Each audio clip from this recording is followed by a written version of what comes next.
한 주간 사건 사고를 알아보는 현장 출동 365일입니다. 화재가 났을 때 대피는 어떻게 해야 할까요?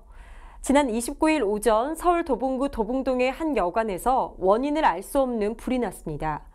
이 사고로 여관에 투숙하던 30대 여성이 경상을 입고 또 50대 남성은 전신 50%의 화상을 입는 등 부상을 당해 인근병원으로 이송됐습니다. 많은 사람을 수용하거나 출입하는 사업장에서 화재가 나면 무엇보다도 우선적으로 해야 할 일이 피난 유도인데요. 불이 나면 경보기의 벨을 눌러 다른 사람들에게 화재를 알리면서 대피해야 하고, 피난 유도를 할 때는 큰 소리로 외치는 것보다 가급적이면 불안을 없앨 수 있는 차분한 행동을 하는 것이 효과적입니다. 비상구등을 통해 대피할 때는 반드시 문을 닫고 대피해 화재와 연기의 확산을 지연시켜야 합니다. 횡단보도를 건널 때에는 파란불이어도 조심해야 합니다. 지난 29일 저녁 서울 강남구 논현로에서 주차장에서 빠져나오던 운전자가 횡단보도를 건너던 행인을 발견하지 못해 보행자를 치는 사고가 있었습니다. 구조대원은 차량 앞바퀴에 낀 성모 씨를 구조하고 병원으로 이송했는데요.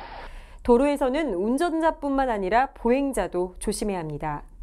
길을 건너려고 할 때 파란불로 신호가 바뀌더라도 좌우를 살피고 또 차량이 있는지를 반드시 확인해야 합니다.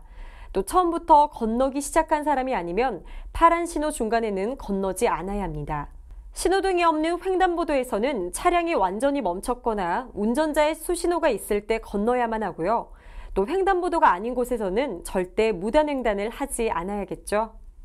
일상생활에 필요한 전기는 자칫 잘못하면 화재의 원인이 될 수 있습니다. 지난 30일 오후 서울 영등포구 여의도동의 한 아파트 옥상에서 화재가 났는데요. 이 불로 다친 사람은 없었지만 1,200만 원의 재산 피해가 났습니다. 소방당국은 집을 비운 사이 콘센트에 연결돼 있던 전기주전자에서 불이 난 것으로 보고 정확한 화재의 원인을 조사하고 있습니다. 과열로 인한 화재를 예방하기 위해서는 사용한 전기기구 플러그를 반드시 뽑고 외출해야 합니다. 전기장판 등 발열체를 장시간 켜는 것도 위험하니 주의해야 하고요. 전선과 전선, 단자와 전선 등 접속 부위는 단단히 조여야 합니다. 추석 동안 집을 비우신 분들이 많은데요. 연휴 기간 집을 떠나기 전에 확인해야 할 것들이 있습니다. 멀리 떠나기 전에는 가스밸브의 잠금 장치를 확인하고 비눗방울을 이용해 가스가 새는지 사전에 점검해야 합니다. 또 불필요한 플러그나 콘센트, 전기 코드를 뽑았는지 확인하고요. 누전 차단기가 정상 작동하는지 확인해야 하는데요. 집에 돌아왔을 때에는 가스 냄새가 나는지 확인하고 또 창문을 열어 충분히 환기시켜야 합니다.